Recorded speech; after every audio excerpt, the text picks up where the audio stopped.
The leash they thought we wore. The great chamber of the Galactic Concord sat at the heart of Apex Meridian, a station so large that it had its own weather. Clouds formed beneath its curved glass ceiling. Rain sometimes fell on the delegates below. Today the air was dry and still, like the moment before a storm. Ambassador Alara Mwangi walked through the tall doors and took her seat in the human section. It was the smallest section in the chamber, tucked between the insect-like Dreth and the quiet, pale-skinned Orani. Humanity had joined the Concord 83 years ago, and in all that time, their seat had never moved. Junior species sat at the edges. That was the rule. Alara set her hands flat on the cold table and watched the room fill. 12 species blocks sent their representatives here. Some floated, some crawled, some walked on legs that bent the wrong way. The chamber hummed with 100 different languages, all filtered through translation implants that turned every word into something flat and understandable. At the center of the room, raised above everyone else, on a platform of polished black stone, sat Speaker Zorath Velkeen, of the Velthari hegemony. He was tall, even for his kind. His scales were dark green, almost black, and his eyes were the color of old gold. He moved slowly, the way powerful creatures often do. Every motion said the same thing: I have time, because I own it. Zorath opened the session with the usual formalities: trade reports, border updates, a dispute between the Dreth and the Kulari over mining rights in a dead system nobody cared about. Alara listened and took notes the way she always did. She noticed that several delegations kept glancing at Zorath. Small looks, quick glances. The kind of looks people share when they already know what is coming. Something was wrong. Zorath finished the minor business and paused. He let the silence grow.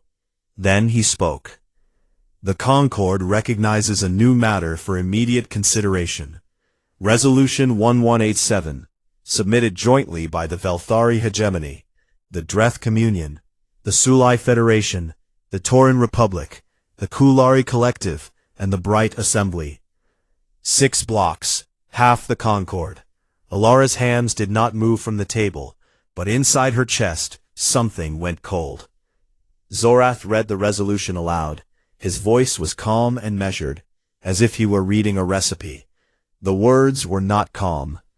Resolution 1187 proposed the reclassification of all human colonies outside Sol as Concord protectorates.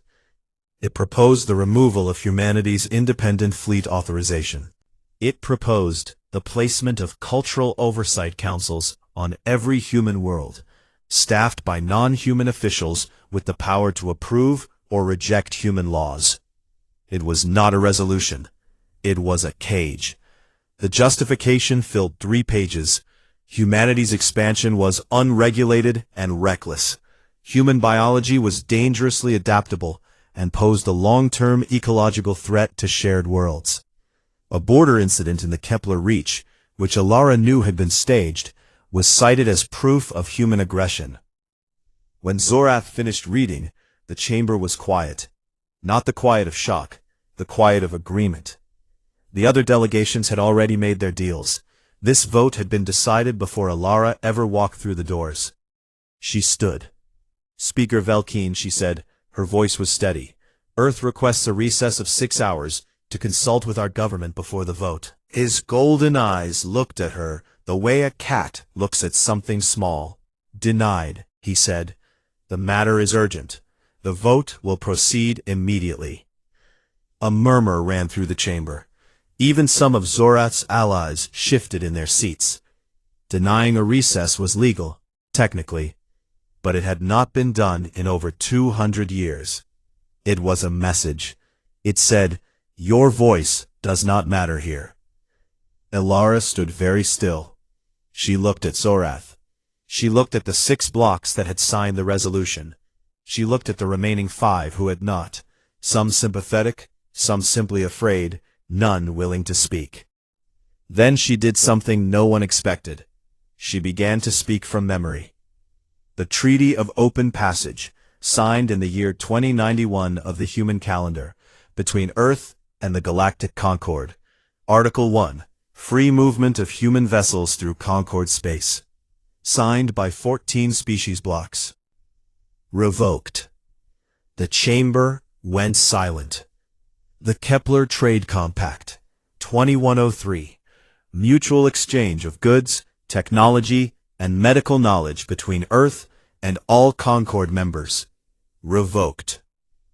Zorath's eyes narrowed. The Meridian Defense Accord, 2119. Humanity's pledge to defend Concord borders in times of crisis. Revoked. She continued, treaty after treaty, agreement after agreement, 83 years of promises, handshakes, compromises, and concessions. She recited every single one from memory, and after each she said the same word. Revoked. Revoked. Revoked. The list took 11 minutes. No one interrupted her. No one moved. The translation implants carried her words to every ear in the chamber, and with each revocation, the silence grew heavier. When she reached the last treaty, the founding agreement that had welcomed humanity into the Concord, she paused. She looked directly at Zorath. The Charter of Species Admission, 2087, Earth's acceptance into the Galactic Concord, with all rights, responsibilities, and protections outlined in the founding documents. She took a slow breath. I invoke Article 9 of the Concord's own founding charter, which states, no sovereign species shall be compelled under duress. This session constitutes duress. This resolution constitutes compulsion. She placed her hands behind her back. Revoked. The word hung in the air like smoke. Zorath leaned forward. For the first time, his calm face showed something. Not anger. Something worse. Uncertainty. Ambassador Mwangi, he said, you cannot unilaterally. I just did, she said. Earth is no longer a member of this Concord. Every treaty, compact, agreement, and accord signed between humanity and any species block in this chamber is now void, effective immediately. She gathered her documents. She straightened her jacket. She looked at the chamber one last time, at the allies who had stayed silent, at the enemies who had planned this, at the ones who simply watched. Earth remembers every kindness, she said. Earth also remembers this. Then she walked out. Behind her, the chamber erupted. Delegates shouted. Zorath struck his platform with a clawed hand, calling for order. The Irani delegation sat frozen. The Dreth clicked their mandibles in confusion. Someone from the Sulai Federation was already calling their homeworld. None of them followed her. In the corridor outside, Alara Mwangi walked alone. Her footsteps echoed on the metal floor. Her face showed nothing. Her hands, hidden at her sides, were shaking. She reached the human embassy wing, stepped inside, and sealed the door. Then she opened a secure channel to Earth, to a woman sitting in a quiet office on the other side of the galaxy. It's done, Madam President, she said. I made ours. On the other end, President Yuki Tanaka closed her eyes for a long moment. When she opened them, her voice was flat and final. Bring everyone home. The galaxy expected panic. It expected desperate calls from Earth begging to come back to the table. It expected humans to argue among themselves, to fracture, to split into factions that could be picked off and negotiated with one by one. None of that happened. What happened was silence. In the first 12 hours after Ambassador Mwangi walked out of the Concord chamber, every human embassy across the galaxy began to shut down. Staff packed their files. Flags came down. Doors were locked and sealed with biometric codes that no alien technology could break. On 47 different stations and worlds, humans quietly collected their things and left. They did not argue. They did not explain. They simply went. On Apex Meridian, the human embassy wing went dark at exactly midnight station time. The lights turned off floor by floor, like a building falling asleep. By morning, it was empty. The furniture was still there. The coffee machine was still warm. But every person, every document, every piece of human technology was gone. Zorath Velkin stood in the empty hallway and stared at the sealed doors. He had expected anger. He had prepared for anger. He had not prepared for this quiet, organized disappearance. Across the galaxy, President Yuki Tanaka addressed Earth. She stood behind a simple wooden podium, with no flags, no symbols, no military officers beside her. She wore a dark suit. Her hair was pulled back.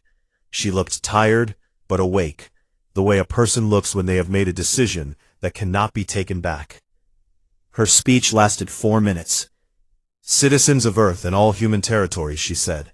"As of 6 hours ago, humanity has withdrawn from the Galactic Concord.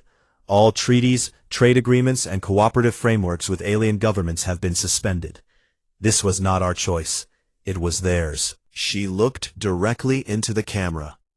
"To all human personnel stationed abroad, military, civilian, medical, engineering, you are ordered to return to Sol-controlled corridors immediately. To all human trade vessels currently in transit, return to port. To all human aid workers, terraforming teams, and relief stations, begin orderly shutdown and withdrawal." She folded her hands. "We did not start this, but we will finish it on our terms. Stay calm. Stay together. Come home." The broadcast ended. Across the galaxy, humans listened, nodded, and started packing. The first effects were small. A medical station on the Dreth border world of Calaxis went quiet. The Dreth doctors who worked alongside the humans arrived for their shift and found the building dark. The human surgeons, the human-made diagnostic machines, the human-designed medicines, all gone. The Dreth stood in the empty operating rooms and did not know what to do. They had never learned how to use their own equipment without human help, because they had never needed to. On the Sulai trading hub of Virenthos, cargo ships that had been scheduled to arrive simply did not come. The docking controllers sent messages. No response. They sent more messages. Silence. By the second day, the storage bays began to run low on basic supplies. The Sulai had excellent warships, but they had always relied on human freighters for food distribution, water purification chemicals, and medical supplies. They had never thought about it before. It was like thinking about breathing. You only notice when it stops. On Orani Prime, the lights in 3 cities flickered and dimmed. The Orani power grid ran on fusion reactors that human engineers had helped design and install 30 years ago. The Orani had the blueprints, but the maintenance teams were human. Without them, small problems became big problems, and big problems became emergencies. In her office on Earth, General Adeweze Obi watched the reports come in from across the galaxy, and allowed herself a small, grim smile. She was a tall woman, with short gray hair, and hands that had built bridges before they had planned wars. She had spent 20 years warning the Concord about overdependence on human infrastructure. Nobody had listened. Nobody ever listened to the quiet ones, until the quiet ones stopped talking. She turned to her second-in-command. "Activate Project Redoubt," she said. Project Redoubt was humanity's deepest secret. Not a weapon, not a ship. A doctrine. A plan that had been written 40 years ago by people who had looked at the Concord and asked a simple question. What if they turn on us? The plan was simple in concept and enormous in execution. Across the outer reaches of the Sol system, beyond Neptune, hidden among the frozen rocks of the Kuiper Belt, thousands of dormant defense platforms began to wake up. They had been placed there over decades, disguised as mining equipment and research stations. Each one carried kinetic launch systems, capable of throwing tungsten rods at 1/10 the speed of light. Each one had been sleeping, waiting for a signal that everyone hoped would never come. The signal came. Beyond the weapons platforms, something else activated. Deep in the void between stars, a network of devices powered up for the first time. They were called slipstream denial generators, and they did exactly what their name suggested. They could collapse the faster-than-light corridors that every species used to cross the galaxy. Without those corridors, ships were trapped in normal space, limited to the speed of light, years from anywhere. Humanity had built a wall around its home, a wall made of silence, distance, and very large rocks moving very fast. While General Obi prepared the defenses, a small ship docked at a human relay station near the border. On board was a young Veltari named Tesk. He was a junior diplomat, barely past his molting years, with pale green scales and nervous eyes. He had served in the Veltari delegation on Apex Meridian. He had watched the vote happen. He had watched Mwangi walk out. And he had made a choice. Tess carried a data chip containing the full deployment plans of the Veltari military, fleet positions, supply routes, communication codes, and most importantly, the timeline for what Zorath was calling Operation Gentle Hand, the polite name for a full military invasion of Sol space. The human officer who met him at the relay station was a woman named Commander Priya Das. She looked at the Velthari standing in her docking bay, shaking slightly, holding out a data chip like a child offering a gift. "Why?" she asked. Tesk swallowed. "Because what they did was wrong, and because if you do not prepare, millions of your people will die. My people will have done that. I do not want my people to have done that." Commander Das took the chip. She scanned it. She verified it. Then she sent it to General Obi, who sent it to Admiral Voronov, who read it 3 times and began to smile. The Velthari fleet was coming. 1,200 warships, the largest armada assembled in a century, flying under the flag of peace, while carrying enough firepower to burn a planet bare. They expected to arrive at Sol and find a frightened, divided species ready to surrender. They had no idea what was waiting for them. Across the galaxy, the collapse continued. Trade networks that had hummed for decades went quiet. Stations that had never known darkness found their lights going out. Species that had spent 83 years treating humanity as a useful but unimportant junior partner suddenly discovered the truth. The junior partner had been the Foundation, and the Foundation had just walked away. On the Concord station, Zorath Velkeen received reports of the growing chaos and dismissed them. "They are soft creatures," he told his advisors. "They will come back. They always do." His advisors nodded, because that is what advisors do when powerful people are wrong and dangerous. Far away in the cold, dark past Neptune, 10,000 weapons platforms finished their startup sequences and turned their sensors outward, toward the stars. Their targeting systems found the approaching fleet, locked on, and waited. Earth was not afraid. What sleeps in Sol? Fleetmaster Drayan Qual stood on the command deck of the Burning Triumph, the largest warship in the Veltari Navy, and watched the stars through the viewport. Behind him, 1,200 ships flew in tight formation, their engines glowing like a river of blue fire, stretching back into the dark. It was the most powerful fleet assembled in 100 years, and it belonged to him. He was proud of this. He had earned it. 40 years of service, a dozen campaigns, 3 conquered systems. Zorath himself had placed the fleet badge on his chest, and told him this mission would be the easiest of his career. The humans were soft. Clever with their hands, yes. Good at building things, but they had no teeth.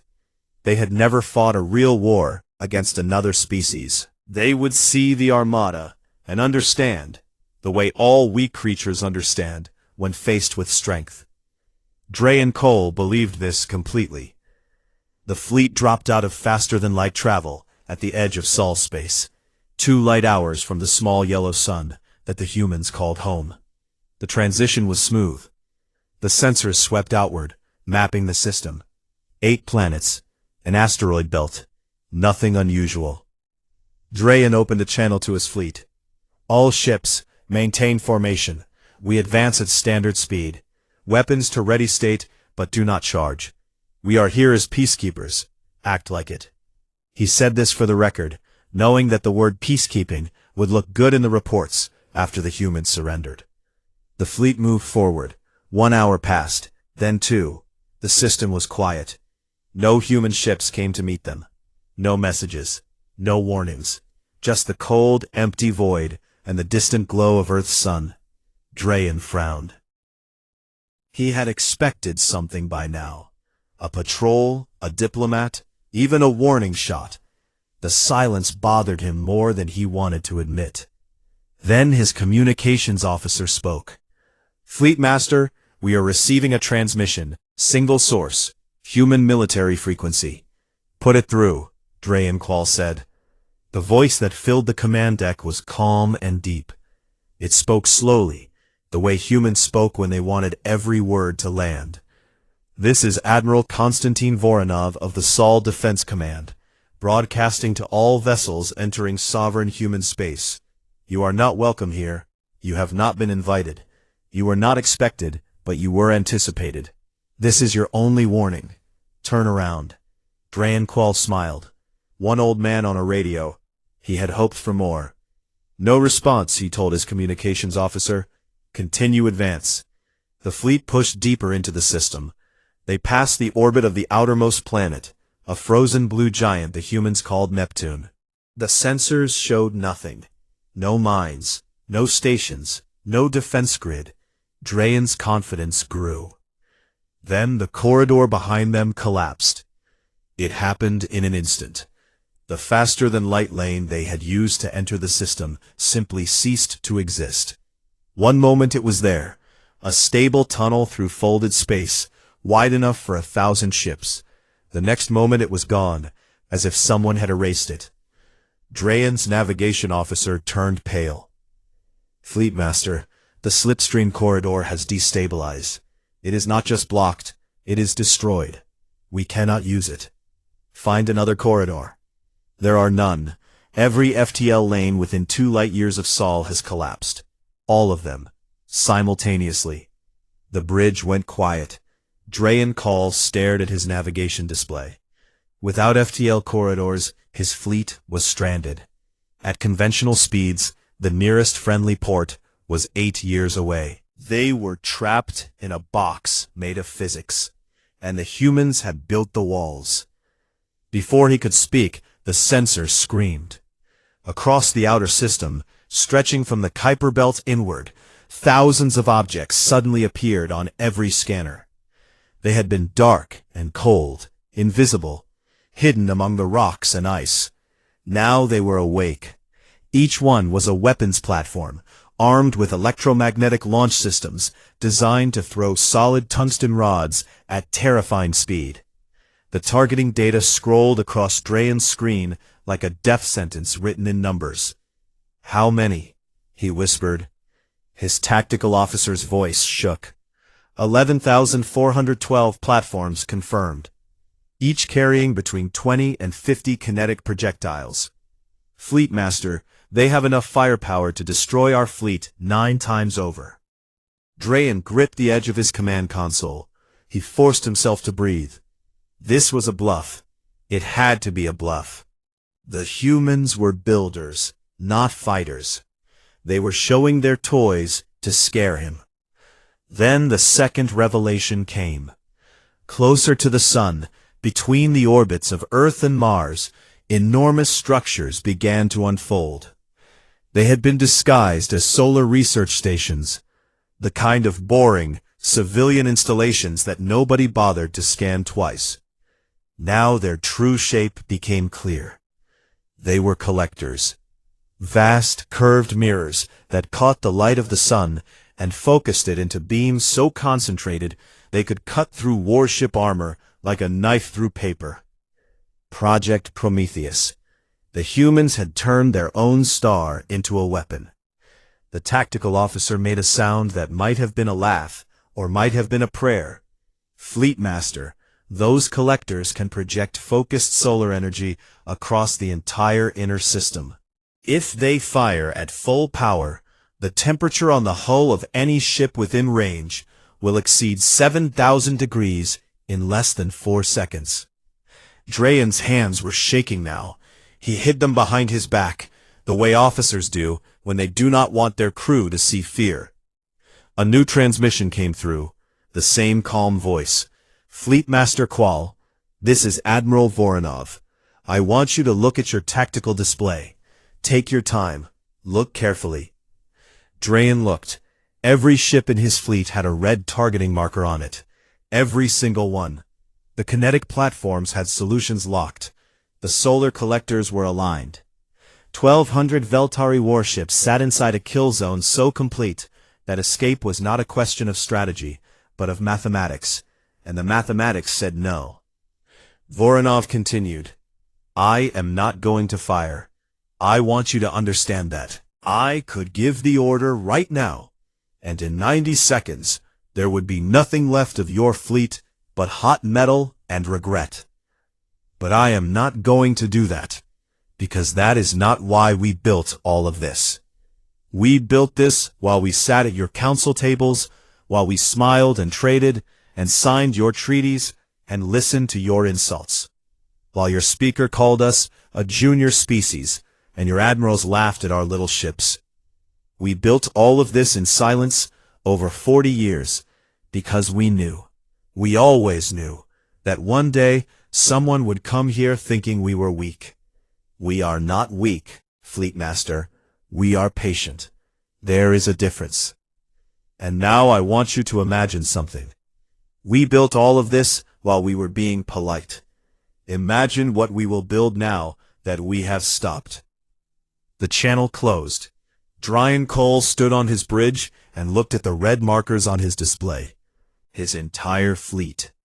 Every soul under his command, wrapped in metal that suddenly felt very thin. He thought about his orders. Push forward. Force a surrender. Show the humans their place.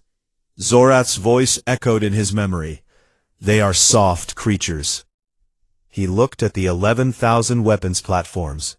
He looked at the sun, shining calmly at the center of the system, with those massive mirrors pointing at his fleet like open hands waiting to close into fists.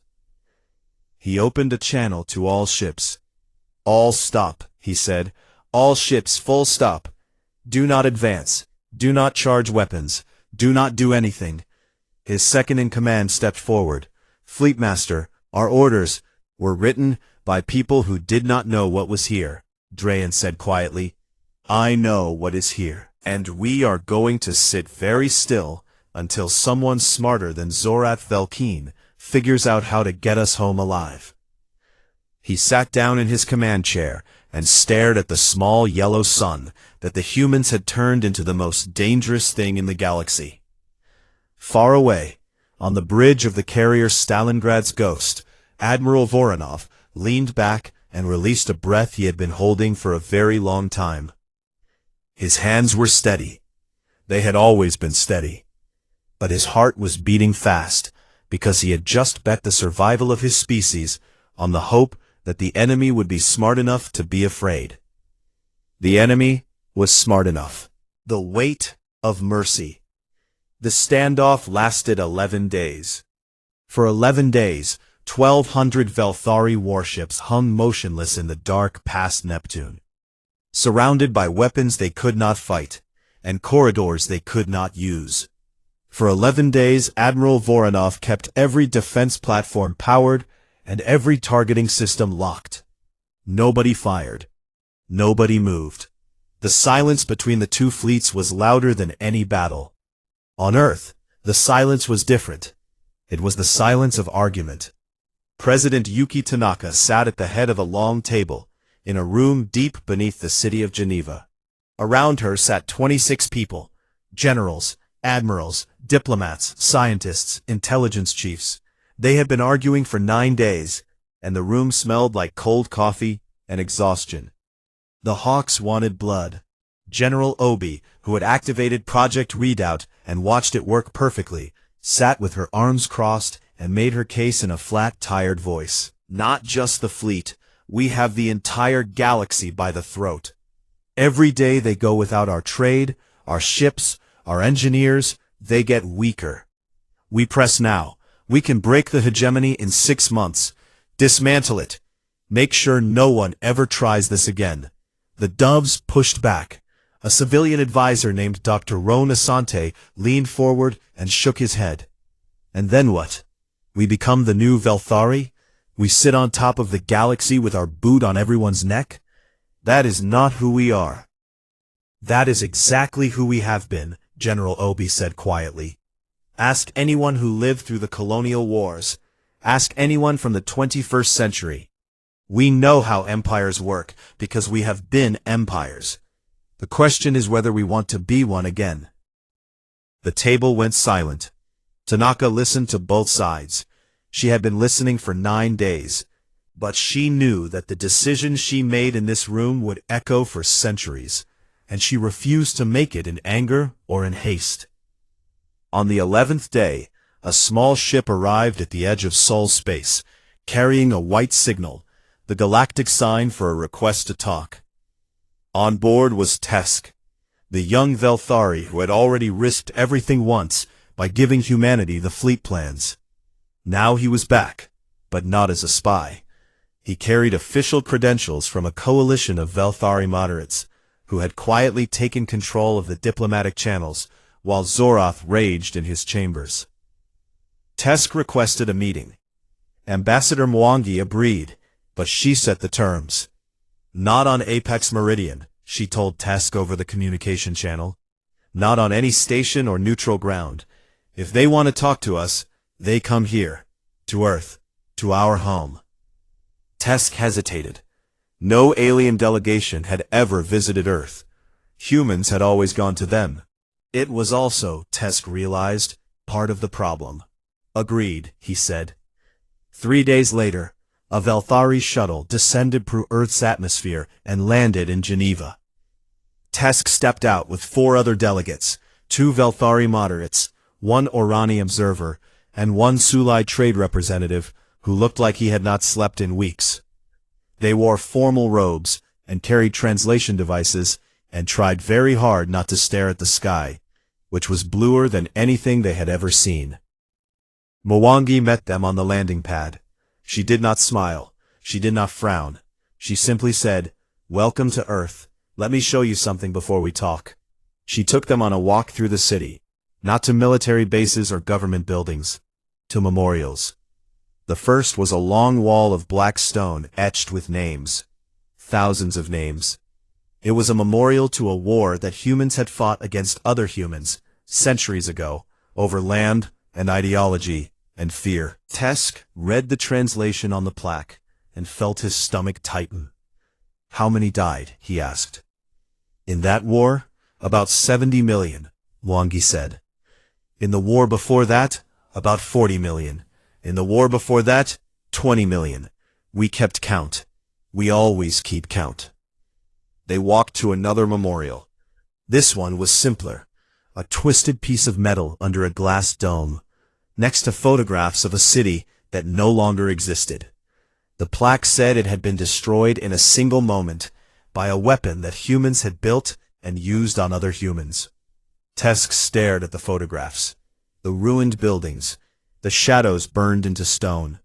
He was a soldier's son. He understood weapons, but he had never seen a species that had used such a weapon on itself. "You did this to yourselves?" he whispered. "Yes," Mwangi said. "That is why we built what you saw in orbit. Not because we are afraid of you, Tesk. Because we are afraid of what power does when no one is strong enough to stop it. We learned that lesson the hardest way possible, by being the ones who misused it." They walked through a park where children played. They passed a library, a hospital, a school. Normal things. Ordinary life. Mwangi let the aliens see it all, the beauty and the scars side by side. Tesk began to understand. The weapons platforms, The solar collectors, the slipstream denial fields, they were not the weapons of a species that wanted to conquer. They were the weapons of a species that remembered what conquest cost. While Tesk walked through Geneva, Zorath Velkeen was losing control. Back on Apex Meridian, intelligence leaks, provided by Tesk's allies, had begun to spread through the Concord. The true purpose of Resolution 1187 was revealed. It had never been about security. Internal Veltari documents showed that the plan was to seize human colony resources, particularly the rare element deposits on 3 terraform worlds that humans had spent decades preparing. The Cultural Oversight Councils were designed to hand those resources to Veltari mining corporations. The entire thing was a business deal wrapped in the language of politics. The coalition began to crack. The Dreth, who had signed the resolution out of long-standing rivalry with humans, quietly withdrew their support. The Sulai, facing economic collapse from the trade shutdown, publicly demanded Zorath's resignation. The Bright Assembly, a collective of small species who had joined out of fear, released a statement calling the resolution a betrayal of the Concord's founding values. Zorath grew desperate. He called for loyalty. He threatened consequences. He reminded his allies of Veltari military power. But his military power was currently sitting helplessly in human space, unable to move or fight, while an old human admiral sat in a carrier and waited with the patience of a species that had learned to count its dead in millions. In Geneva, the negotiations began. President Tanaka joined by Secure Link. Wangi sat across the table from Tesk. It was a small room, no grand chamber, no elevated platform, just a table, chairs, and water. Tanaka spoke first. We have 3 options. We can destroy the fleet in our space, break the hegemony, and spend the next century making sure no one challenges us again. We can withdraw completely, seal Sol space, and let the galaxy deal with its own problems. Or we can try something that has never been done before. Tesk leaned forward. What is the third option? Tanaka looked at Wangi.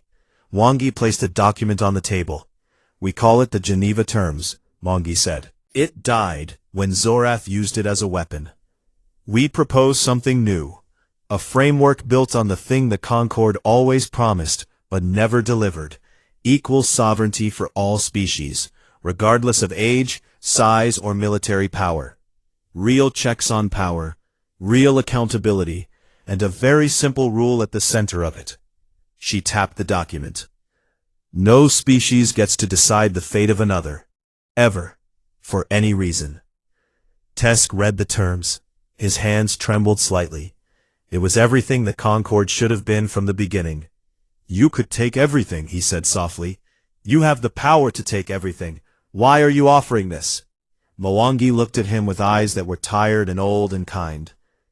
Because we have been the ones who take everything, she said. And we know where that road ends. It ends at a shadow burned into a wall. We will not walk that road again. Not with you, not with anyone. When he opened them, they were wet. I will take these terms to my people, he said, the ones who are left. The meeting ended. The delegates returned to their shuttle. As Tesk walked across the landing pad, he stopped and looked back at the city, at the blue sky, the green trees, the memorials standing between the playgrounds. He understood now why the galaxy had never truly known humanity. They had only seen the smile. They had never seen what lived behind it. Not rage, not cruelty, but memory. A memory so deep and so painful that it had turned an entire species into something the galaxy had never encountered before. A people strong enough to destroy everything, and wise enough not to. The new age of Earth. 6 months passed, and the galaxy changed. It did not change the way wars change things, with fire and rubble and new flags over old cities. It changed the way seasons change, slowly at first, and then all at once, until one morning the world looks different, and no one can remember exactly when it happened. The first thing that changed was Zorath Velkeen. He did not fall in battle, or in some dramatic confrontation. He fell in a hallway, on a Tuesday. His own advisors stopped answering his calls on the same day that his personal guard knocked on his chamber door, and told him, very politely, that it was time to leave. Zorath looked at the guards. He had promoted most of them himself. They had fought in his campaigns. They had celebrated his victories. Now they stood in his doorway with their weapons pointed at the floor, not at him, which was somehow worse. A weapon pointed at you means someone still considers you dangerous. Weapons pointed at the floor means they do not. You are making a mistake, he said. The head of the guard, a veteran named Cole, shook his head. No, Speaker. We made the mistake when we followed you to this point. Now we are correcting it. They escorted him from his chambers, through the long corridors of the hegemony capital, past officials who looked away as he passed. No one spit at him, no one cursed him. They simply did not look.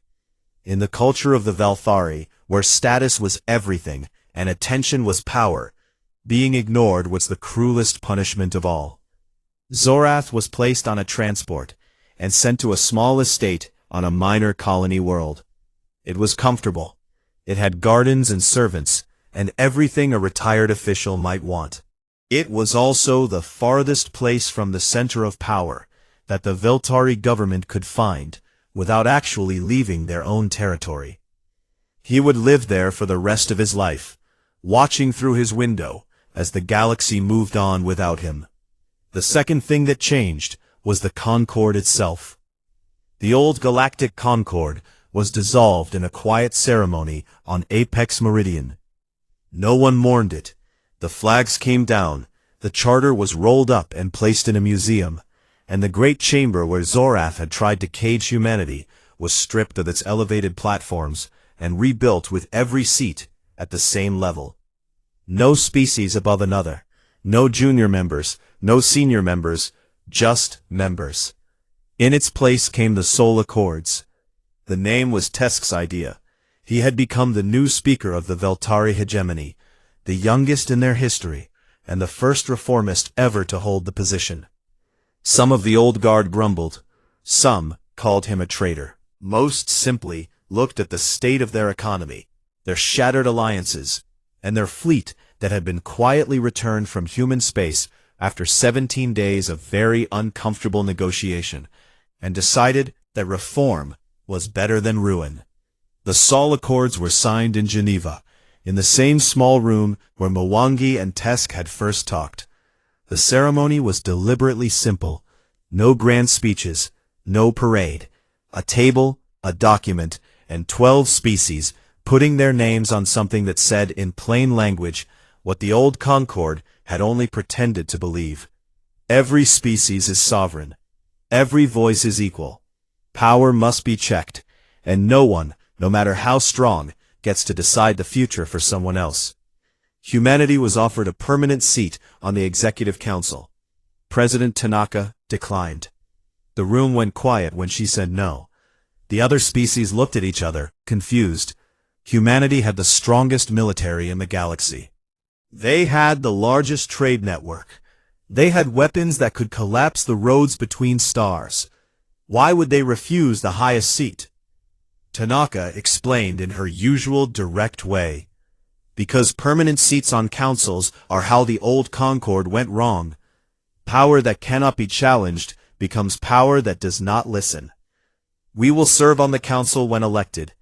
We will step down when our term ends, like everyone else. The Orani ambassador, who had watched the entire crisis from the sidelines in terrified silence, finally spoke. You are a very strange species, she said. Tanaka almost smiled. We know. The Soul Accords were signed. 12 species, 12 signatures, one future. Trade resumed within weeks. Human freighters returned to the shipping lanes. Human engineers went back to the power grids and water systems and terraforming projects they had left behind. The Dreth got their medical station back. The Sulai got their supply chains running. The Irani lights came back on, but something was different now. Every species knew what had been hidden in Sol space. They knew about the platforms, the solar collectors, the slipstream denial fields. And more importantly, they knew that humans had built all of it while sitting peacefully at their council tables for 40 years.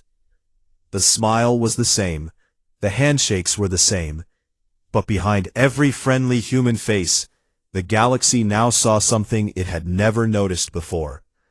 A depth of preparation so thorough that it could only come from a species that trusted no one completely, not even itself. It was not a comfortable realization, but it was a respectful one.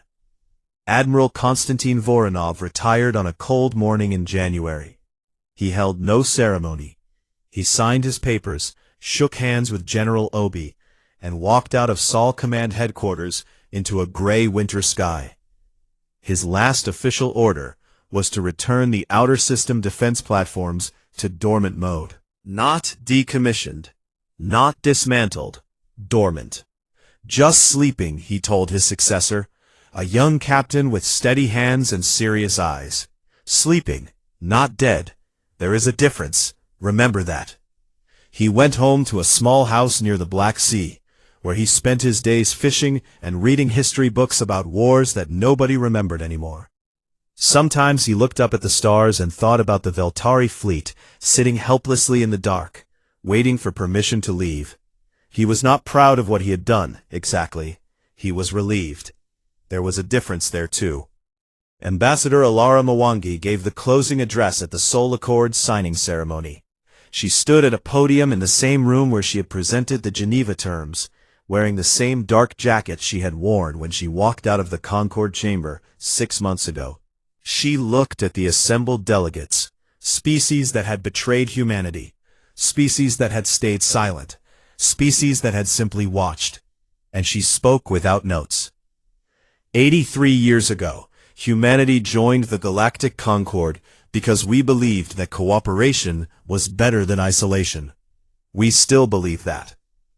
We believed it when we signed those treaties, and we believed it when we revoked them. Because we did not revoke them out of anger. We revoked them because a partnership that requires one side to be small is not a partnership. It is a prison. She paused. The room was very still. You asked us once why we kept building, why we kept preparing, why we buried weapons in our own backyard, even while we were shaking your hands and trading with your merchants and healing your sick. It is because we learned something long before we ever met any of you. He looked back at her with steady eyes. Peace is not the absence of weapons. Peace is not the silence between wars. Peace is a choice. It is a choice you make every single day, knowing full well that you have the power to choose otherwise. And today, all of us, every species in this room, are making that choice together. Not because we are weak, not because we are afraid, because we looked at every other option, and we decided that this one was worth more. She straightened her jacket. The old Concord asked us to be small. The Sol Accords ask all of us to be equal. That is harder. It is messier. It will require more patience than any of us probably have. But it is the only thing worth building. She stepped back from the podium. The room was silent for a long moment. Then Tesk stood and brought his hands together. The Irani joined. Then the Sulai. Then the Dreth, clicking their mandibles in their own form of approval. One by one, the chamber filled with sound. 12 species, 12 different ways of clapping, all saying the same thing. On Earth, in a small park in Nairobi, the afternoon sun fell warm and golden through the trees. A fountain bubbled in the center of a stone courtyard. Birds sang. Children played. A Veltari child, one of the first born on Earth under the new cultural exchange program, chased a human girl around the fountain. The Veltari child was small, with pale green scales and bright golden eyes that had not yet learned suspicion. The human girl had dark hair and skin knees, and a laugh that carried across the courtyard like a bell. They did not know about the Concord. They did not know about Resolution 1187, or Project Redoubt, or the 11 days when the galaxy held its breath. They did not know about the shadows burned into walls, or the treaties spoken from memory in a silent chamber. They knew about the fountain. They knew that when one of them fell down, the other helped them up. An old Velthari woman sat on a bench nearby, watching them play. Beside her sat a human man with gray hair and kind eyes. They did not speak. They did not need to. They watched the children run in circles around the fountain, and they allowed themselves, carefully, the way you hold something fragile and precious, to hope. The sun moved across the sky. The fountain sang. The children played. And the galaxy, for the first time in a very long time, was at peace. Not because the weapons were gone, but because the people who held them had chosen, once again, to keep them sleeping. Just sleeping, not dead.